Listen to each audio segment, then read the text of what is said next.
You're listening to Business Talk Radio, where we take business to the next level.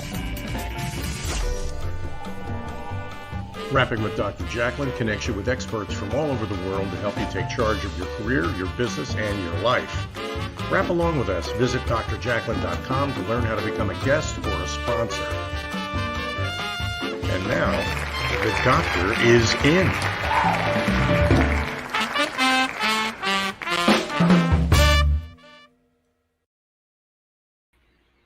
Hi, everyone, and welcome to Rapping with Dr. Jacalyn presents A Better You, lessons from the best coaches, consultants, and trusted advisors. I am your host and executive producer, Dr. Jacalyn Kerbeck. I am a certified life and career coach. This show is one of my favorites because we have people who are at the top of their game. They're the best in their field, and they are coming to us to present a 15-minute lesson, a lesson to help us be better personally or professionally. Let's meet today's star lineup. Welcome, Diann, and welcome, Red. Hi, it's great to see you. Great to be here. You're both joining us from Texas, yes? Just another wonderful day in paradise. I love it. I love it. And Diann, thank you so much for introducing me to Red. And just so folks know out there, Diann and Red are both authors and have both helped me immeasurably in so many ways. So I just want to give a shout out to both of you for being stellar human beings and experts in your field. Thank you. Thank you.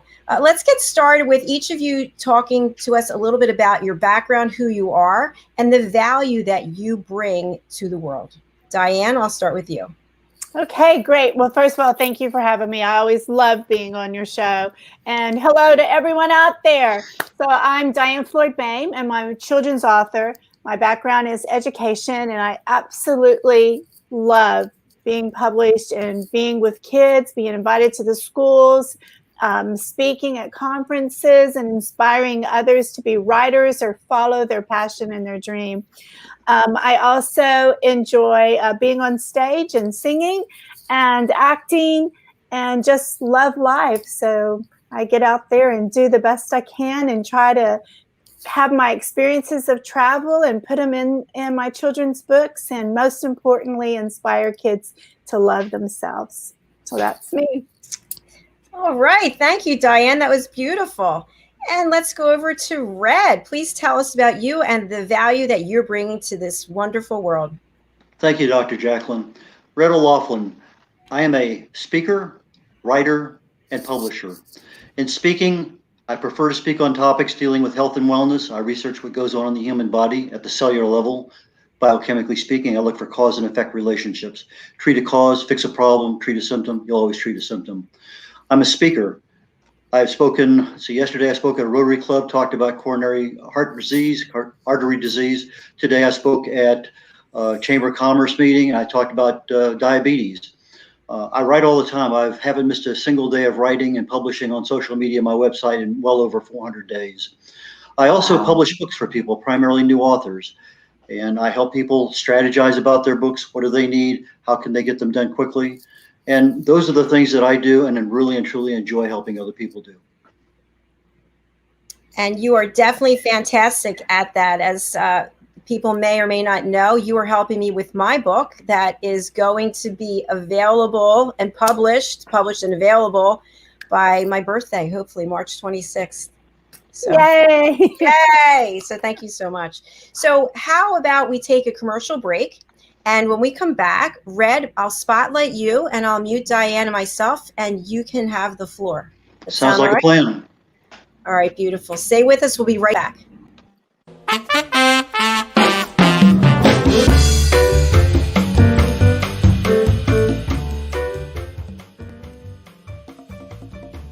Hello, I'm Dr. Jacalyn. Rapping with Dr. Jacalyn presents A Better You. And here to tell us more is the creator of A Better You, Al Sini.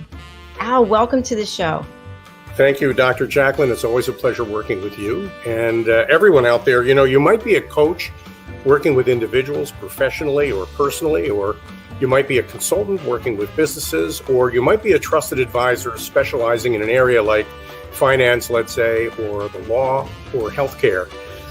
Whatever of those roles you relate to, you all have one thing in common, and that is you're working every day to help people become better versions of themselves, a better you. And Dr. Jacalyn's A Better You program is an opportunity for you to express your expertise in a particular area for 15 minutes in front of an audience of people who are looking for help from people like you. Yep. So, Dr. Jacalyn, maybe you can tell everybody how they can learn more about this. It's so easy. You go to abetteryou.tv and you sign up to book your session.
Looking for children's books to embrace the imagination, to inspire your kids to be the best they can be and to love themselves? Look no further. Children's author DiannFloydBoehm.com. You'll find the books right there and on Amazon and local stores.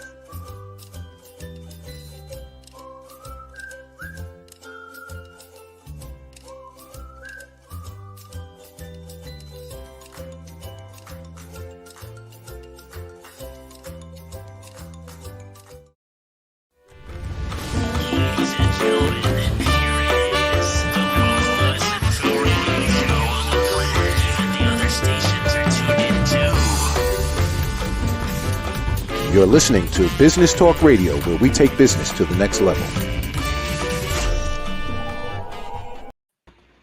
Hello and welcome back to Rapping with Dr. Jacalyn presents A Better You. Almost forgot my name there for a second. So we are going to start off with Red. He is our solo speaker right now. We're so excited to hear your lesson. I'm going to put Diann and myself on mute, and I'm going to put up the timer for 15 minutes. Let me just find it. Let me know when you're ready, Red. Ready. You're on. Hello, stress. Last year, 365 days ago, the China flu became COVID-19. No brave new world ahead of us. What we had was sickness, deaths, hospitalizations, isolation from the sick, families isolated from friends, coworkers, and more. Our lifestyles changed literally overnight. Face masks, social distancing, hand sanitizers, washing hands, disinfecting, more, panic buying, hoarding, empty store shelves, and many, many more things. Headlines screamed every day at us. It may have been the virus, it may have been politics. Who's to blame? Hello, stress. Stress changed many things. Schools closed, businesses closed, limited entertainment, anxiety increased. We are banned from even visiting our loved ones in assisted living homes. Personal relationships deteriorated. Divorces wanted to increase, but the courts were closed and they couldn't even do that. They weren't in session. More panic. People out of work, cash flow, health insurance, travel restrictions. My publishing business last year, just as COVID was starting, I had 6 clients. Cash flow, canceled each one of them. I didn't earn another nickel in my publishing business last year. Just one of those things. Hello, stress. Let me tell you an old story. It's a Buddhist parable, but I'm going to personalize it a little bit with some common names. Tom, Dick, and Harry. Tom was the abbot of a small monastery about a few hundred years ago. He had been a monk and Dick had been a monk for almost 20 years. Tom told Dick to take Harry, the new trainee, to an abbey about 5 days journey away from them because Harry was in need of their training at that time. So the next morning, they set out, prepared to walk 5 or more days. The second morning, they got up and literally within a couple hours, they approached this very wide river and they found a young woman sitting on a rock not far from it. She had a couple bags down there by her legs. They walked by, they really didn't even look at the woman. All of a sudden, they're just a few feet past her and she cries out to them, almost crying, can you help me get across the river? I can't do it by myself. Dick and Harry turned and looked at each other, looked at the woman, and they had taken a vow of silence unless it was absolutely necessary for safety. They couldn't talk. Dick looked back at the woman. He turned around, walked right back to her. He picked her up. He carried her and her 2 bags across the river. She was frail. She would never have made it by herself, much less with her bags. He put the woman and her 2 bags down on the other side and continued walking. Well, Harry was following the 2 of them and came up just right behind Dick. And you could tell he was disturbed. His face, his facial expressions, his language, everything was just really, he couldn't believe it. Dick continued on the journey, Harry close behind, and it was getting close to stop for the evening. They decided that was the place that they were going to do, just by hand language. Finally, Dick looking at him says, "What is wrong with you?" He finally broke his vow of silence. He couldn't stand it anymore. Harry said, "You touched that woman. You know you're not allowed to touch a woman, ever." You could see his face was seething. Dick says, "I let go of that woman back at the river. You're still carrying her." Hello, stress. Sometimes we have difficulty letting go. Stress happens to all of us. It's not the stress, it's what we do with it. One of the events I went to a long time ago, they told us to take and write on our hands a person or a thing that stresses us. Well, my wife's boss was one of those people, so I wrote her name on my hand. And they said, "Okay, you got all the names?" They said, "Just throw it away. Just let it go." I did that. I said, "Okay, that sounds pretty interesting." Well, it wasn't even 2 weeks later, I met at an event. My wife is there, my wife's boss is there, and all the previous times I had been you could tell I was uncomfortable. I realized immediately that discomfort was gone. I had let it go. I never had an ill feeling toward her again. It's just one of those things we do. The story, I also tell it a lot of places. You're sitting at a straight light. You know the light is very short and it turns green, but nobody moves. You're probably a little behind schedule. You know, if you don't get up there, you're going to be stuck for another light. Well, sure enough, it happens. What's the easiest way to get rid of that stress? Instantly, smile. A smile drives muscles back into the brain. You can't have a positive and negative event in your brain at the same time, a thought. They cancel each other out. Smiling is a great way to get rid of stress. I love the saying, amateurs practice until they get it right. Professionals practice till they can't get it wrong. We're all amateurs dealing with stress. It affects us every day.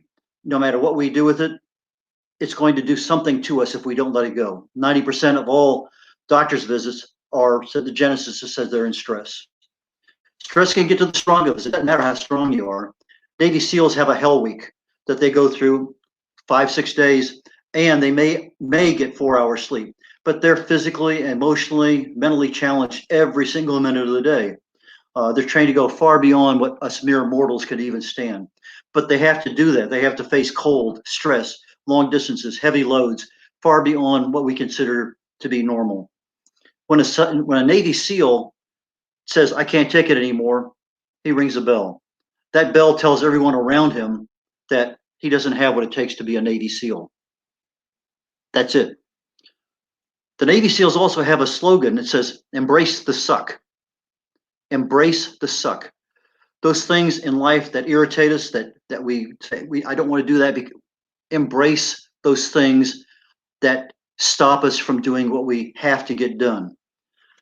Navy SEALs are called upon to go anywhere in the world at any time to do any kind of mission under any kind of conditions. That's what they practice. That's what they do. That's the way they train. They adapt, they overcome. But when we face stress, we're not facing those same kinds of things. We're facing things of a magnitude much less. But we still need to know how to adapt and to overcome. Professionals learn how to play when they're not 100%.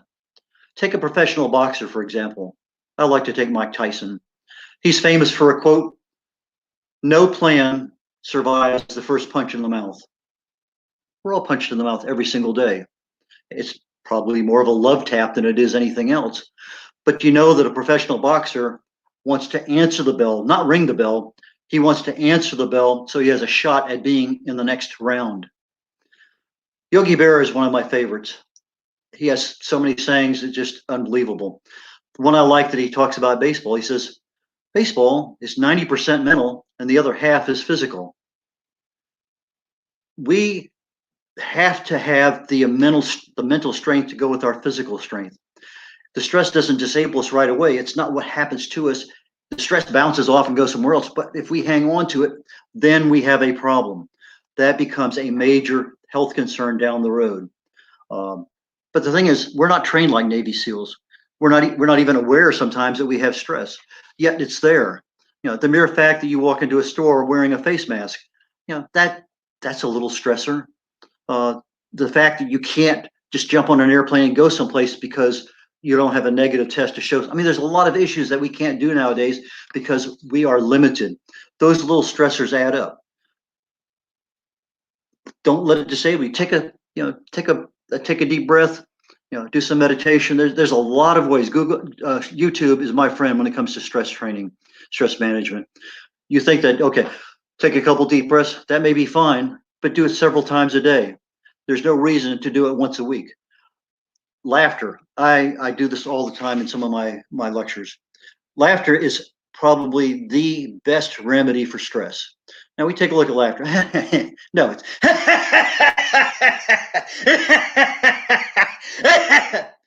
whether it's forced or real, it doesn't matter. It gets into the body, it permeates the brain, it just really releases stress. Those are some real easy things you can do. If you're in a car and things have gotten going right, smile. If that's not working, laugh. Nobody knows what you're laughing at, maybe the radio. But those are things that you can do. It's the mental adjustment to what's there. So we have to take that mental adjustment and adapt. Viktor Frankl, Holocaust survivor, he observed in his books that many of the people that were in the concentration camps, the strongest, the more virile ones, they perished pretty quickly. They could not cope. They could not adapt. They could not overcome. The ones who mentally adapted, like Viktor Frankl, walked away from the camp if they weren't exterminated. So the mentally strong is what you want to be. And you need to begin that journey today. As soon as you see this video, there's something in there that's bothering you, whether it's a boss, a coworker, a friend, a family member. If nothing else, write that person's name on your hand. Look at it. Yeah, that person really bothers me, and throw it away. I went on a 500-mile walk across Spain with my wife about 4 years ago now. She had breast cancer, and 2 years after her breast cancer, she says, I want to do a pilgrimage. And we went over and walked the Camino de Santiago. I knew there was going to be a lot of stress in 30 days of walking 500 miles, and that's what it took us to walk the 500. We started in southwestern France. We walked over the Pyrenees into Spain, and then we walked the rest of the way to Santiago de Compostela. I started out, my very first thought when I got there, that hotel the first night, I told my wife, I says, this is my let it go tour. I don't care what happens, we're letting it go. Little did I know that first day was by far the absolute worst day in my entire life, bar none. It wouldn't have been so bad for me, but I had my wife with me, and making that first journey over the Pyrenees Mountains was a killer. We had practiced in Houston, nice and flat. We had not even practiced a single bit on any kind of incline. But a year of walking prevented us from getting a lot of feet problems and other issues. But it was my let it go. Every time something happened, I would tell myself, let it go. I shout it out loud, let it go. And then sometimes I say, let it go, Red. Personalize it. We have to learn to recognize that something's upsetting us. We can feel it sometimes we don't, but we have to let it go. The best thing is to remove yourself from the stressor. If it's somebody you don't like, you can walk away. Kind of hard to walk away from a wife or a boss, but smile internally. You may have a stoic face, but you're sitting thinking to yourself, I use the word stride, STRIDE, when I give my presentations on cancer. Stress, toxins, radiation, infection or inflammation, diet, and expectations, STRIDE. Those are the things from a health perspective that cause problems. Now, if I just had a dietary problem without the stress, probably not so bad. But if I have stress and toxins and this and that, and all of a sudden I got a double, triple, quadruple whammy attacking my body. And sometimes it may be easy just to deal with something mentally, but when you have multiple arrows being shot at you, it becomes very difficult to separate one arrow and avoid the other ones.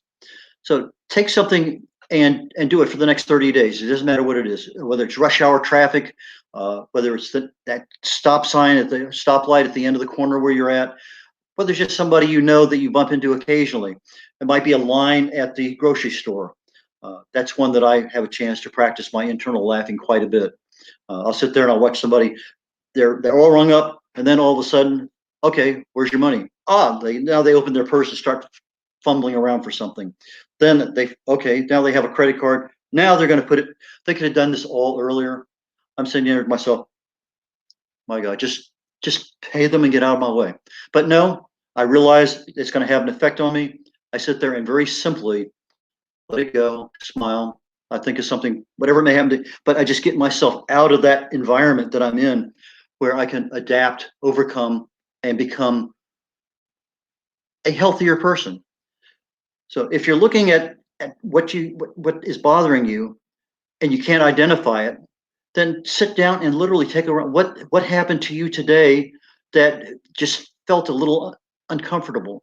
It doesn't take much, but when you identify that one thing, work on that one. So let it go. Hello, stress.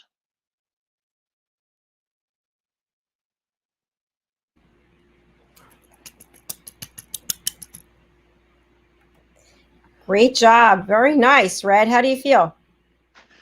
Stressful.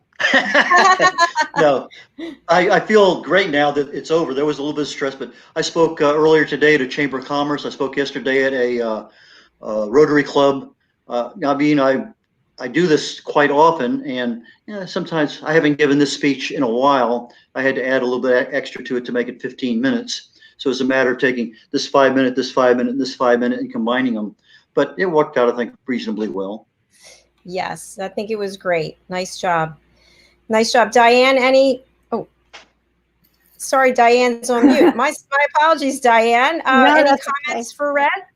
I don't even know where to begin. It was so powerful and insightful, and I loved how you really brought what's been going on in the past year for all of us. It made us feel part of understanding where we could go and find answers.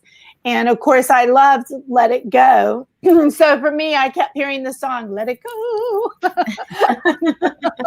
But wow, it was incredible. And then to share about your trip in Spain, that is such a beautiful place. And I thought that was very inspiring. And I had to giggle when you said, you practice here in flat Texas, because those inclines are a killer. So there's so much I could say. Great job, Red. Thank you so much. That was fantastic. Diann, how do you feel? You ready to go? Sure. Tough to follow Red, but I'm ready. All right. Stress. You're great. Don't worry. I'm going to spotlight you, and I'm going to give you the 15 minutes, and let me know when you're ready. I'm ready. Okay. Take it away, Diann. Hello, everyone. So today, what I want to talk about is to inspire you to write. Everyone has a story inside of them, but it's about where do we begin? But what I want you to think about is the first thing you have to do. It's one of the tricks I do. So there's a little bit of shopping to go on. So we have our disinfectant spray. So we spray where we're going to be. Just clean the air. And then if you are kind of stressed, kind of like what Red was talking about, there's this wonderful smell called recovery. And when you take it in, I'm telling you, oh my goodness, it kind of sets the mood. But then maybe you don't need that. Maybe you just want to feel bright and cheery. And we've already disinfected the place, got the bad juju out of the way. And we just want to feel bright and happy. And so I have my special bright and happy oil that I put on. And you might sound it silly, but it works for me. So that's a little tip that I do. And most importantly, you must always have a pad with you. And you notice it's chicken scratch going on because no one's going to see this unless you show it to them like I'm doing now. So you should have a pad with you. Go to bed with it because you might wake up in the middle of the night and have an idea and you want to just jot it down. When you go for your walk, have it with you because you might see something that inspires you. Like I saw this gorgeous cardinal today. It was so pretty. And then I walked a little bit more. And then there was a mommy cardinal, I like to say, because she was just so cute and pretty. And so, just write your thoughts down. Will they go anywhere? Who knows? Some of the thoughts you may not even have it take you somewhere and another year, but something that you can go back to. The other thing I have, and you might have cards that inspire you. And so I have a lot of different cards, and sometimes I just shake them up. And then I pick one, and that's my inspirational card before I start my writing. So that's your shopping list. Important to have. Most importantly, again, your pad. So now, where do we go? What I want to share with you is how do you begin? Well, for everybody, it's a different way. But one thing that everyone has in common is you need to have a vision. Where do you want the story to go? What do you want it to say? Where do you want it to take you? What do you want the reader to walk away with? So there's a beginning, middle, and end. But do you have to start at the beginning? Maybe you're not a linear person. Personally, I like thinking about what I want them to walk away with. This is the inspirational moment. So sometimes I write the ending and then I go from there. And you just have to do what works for you. And you need to just start writing because you don't just wake up one day and go, oh, I think I'm going to be a writer today. It takes time. It takes believing that you are and do it. And the important thing about believing who you are. So my background is teaching, and I always tell stories, and I've always been a storyteller. But when I decided to put it down on paper, that was like, oh my gosh, can I do this? And then I thought about it and was like, okay, yeah, I can do it. But I needed to believe it. So I went out and I had business cards made, and it had my name and it said children's author and other things, speaker and so forth. But the very first thing it had was children's author.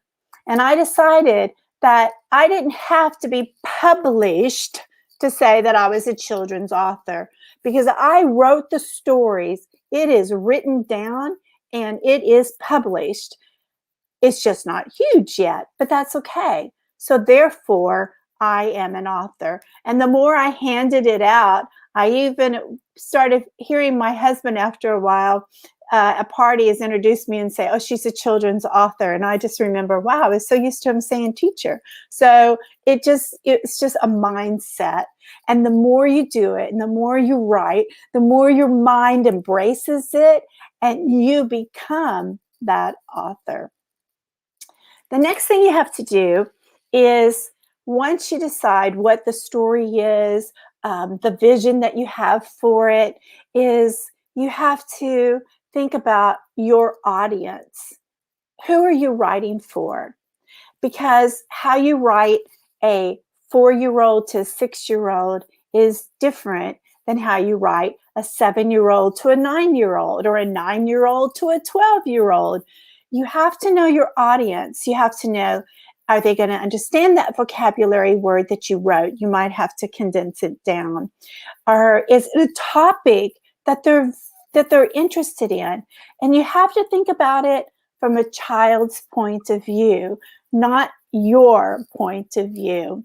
And so one of the things I would do after I would write a story is sometimes I'd go in private schools. It's easier to do. Come in and tell the story to the kids, and then I would tell them like different endings and thoughts, and then they would tell me things, and I would be like, okay guys, I got it, and I could go home and think about what they shared with me, because a young kiddo will let you know, like, oh, Miss Diann, now you know when I do that story, you know, but if you write about this, then this is going to be really cool. We love dinosaurs, you know. So speaking and writing and knowing your audience is very important. Some of the things that kids love, especially younger ones, is you can almost never go wrong writing about dog stories. You could write about dogs from the time they're 1-year-old, and if it's a really wonderful, interesting story with a great takeaway, remember, like Old Yeller, then obviously the middle schoolers are going to love that too. So dogs, you can't go wrong with. I don't know what it is about dinosaurs, but dinosaurs, it's like the elementary kids just, kindergarten kids, dinosaurs, straight to the bookstore for the dinosaurs. They just love dinosaurs. Even if it's just a picture book of dinosaurs, they just love it. And space is also a area, if you're very creative on how you handle space, that could be a fun topic as well. So have your vision, be comfortable with it, and think about where you want it to go. And then when you write your vision, you put it down in here. No one's going to see this but you. And the more ideas you write down about it, the more you'll be able to come up with your beginning, middle, and end. And, you know, people go, oh, children's books, oh, they're so easy to write. And I'm like, no, they're not. Because again, it's about making sure you're talking about a topic that the kids like, they're interested in, and a topic that they can relate to, because kids want to hear about stories that they like. So another example would be, you know, if you know the Bernstein Bears, they're amazing, but kids love to hear about a new school or the terrible, horrible teacher, or they love to hear about, again, I mentioned dogs and stuff, but they love adventures and going out and exploring. They absolutely love things like that. So go out and really study the audience you want to write to. Now, I mentioned about writing. Some people say, oh, I wrote a book, I wrote my story in a day. Well, actually, I have a story the big idea, that I woke up in the middle of the night and it took me 3 hours, but I wrote that story. But that doesn't mean it's finished. That was just a draft. It probably took me 5, 6, 7 edits before I had the story down pat. But again, when that inspiration came to me, it was also something I had been thinking about and mulling over here in my pad, which I'm going to share more with you in a moment. The other thing I want you to think about is how I want you to paint with words. How you say things and express things are very important. Nobody wants to hear, oh, it was a really lovely day. You know, they would rather read, oh, it was a cloudy, windy day. And that has more excitement to it. Or they might want to hear, the sky was a deep, deep blue and filled with white, puffy clouds. And you can imagine that, and you just want to see it because you painted with words. And painting with words is also helpful for the illustrator, because the illustrator can't grasp what you're imagining in your mind unless you really hone in on the power of words, which is a segment I do all by itself, communication and power with words. The other thing, the takeaway is, again, lots of drafts, but you want to come up with stories with a twist. And so with the few minutes we have left, I want to share with you. So here's Harry the Camel. Now, on Harry the Camel, yeah, there's lots of camel stories out there, but what makes him different is he didn't like himself. Okay, there's stories out there where he doesn't like himself. So really, what makes this different?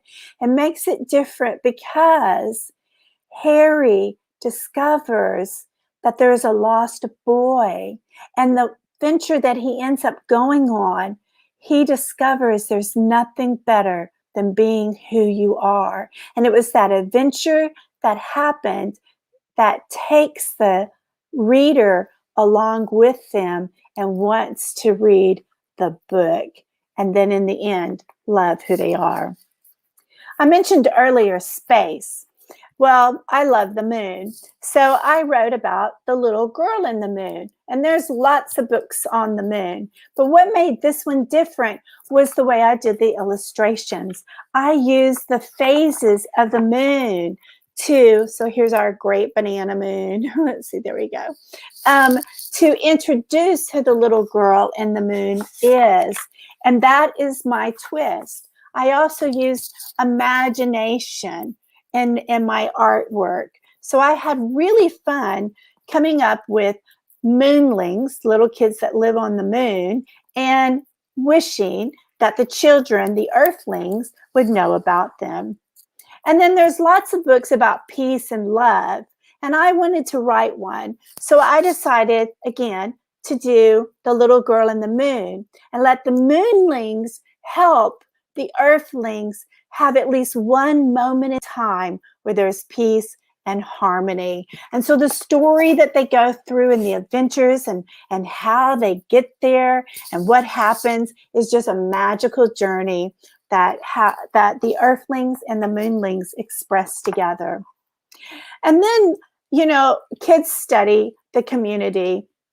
And so I wanted kids to learn about community and the importance of it. So I developed the community on the Tycho crater where the moonlings live. And so you actually start learning a language. So now I have it where kids see the importance of words and vocabulary. And then they get to go with the doggy and discover how much Tycho crater is like the earthling community. And it's quite an adventure that they go on. Then finally, we have the Moonling Adventures. And in it, again, there's a lot of adventures out there, but I wanted you to explore from the Moonling's point of view and discover the Serengeti. And so now in the Moonling Adventures, you're going to travel all over the earth just like the moonlings do. And that's the twist. So I wanted to share with you all the twists. So remember, you have a story. So get out there and let's get writing. Thank you. Excellent, Diann. I loved how you integrated the work you've already done to share with people how you processed everything and how it relates back to, like, from a mythical potential situation to a real situation. Thank you. That was great. And I love your animation as you're delivering it. Red, what would you like to share with Diann? Several things. Number one, great start with preparing both the mind and the body to begin with. Everybody has a different way of doing it. Some people might be, as you say, the aroma, somebody might be music, but you want to get in the mood. I like the way you said start with the vision, because you really want to know what you want to share with your audience. But I think you added an extra little detail to it, and that was the comfort level in being able to deliver to that particular end reader. Then you took it to the next level and you said, not only do you deliver it, but you have to understand the audience and understand it from their point of view. their perspective of what they're doing, whether it's age or something else. But you also went into a lot more detail with the dogs and the dinosaurs and space. And then you followed up after that with the examples that you have. So I thought that was exceptionally well done in the nice little bumpity bump way to go down. And then you end up with visuals. Now, you made a comment very briefly that I thought was you could hone back in on the fact that writing and speaking have a lot of similarities. You have a beginning, a middle, and end. You have value you're adding. You have examples. But when I listen to you, I see your smile, your hand gestures. I hear your inflections. Your transitions were very well done. The pauses were the right length. But you have an ability that a lot of speakers don't have because of your passion, and that is because you can see it in your eyes and your facial expressions. A lot of people have the body language, but they can't get the facial expressions and the eyes to go along with what they're saying and the body all together. So I think you did an exceptionally good job of marrying all of that, intertwining it, and delivering a good product. Wow, thank you so very much. Thank you, Red. That was really a great synopsis, and I loved everything. Diann, I got so many great ideas because I still have some writing that I have left to do. So I'm going to incorporate a lot of those what you gave in your lesson. I think is really terrific for anyone who's already writing or someone who's a brand new writer. Great, and enjoy the bright. Essential oils make everything better, don't they? Yes, they do. They really do. Well, thank you so much for being here today on A Better You. Thank you, Diann, and thank you, Red. It's been a pleasure. And these were two really valuable lessons. And we'll look forward to hearing more from both of you again in the near future. Great. Thanks for having me.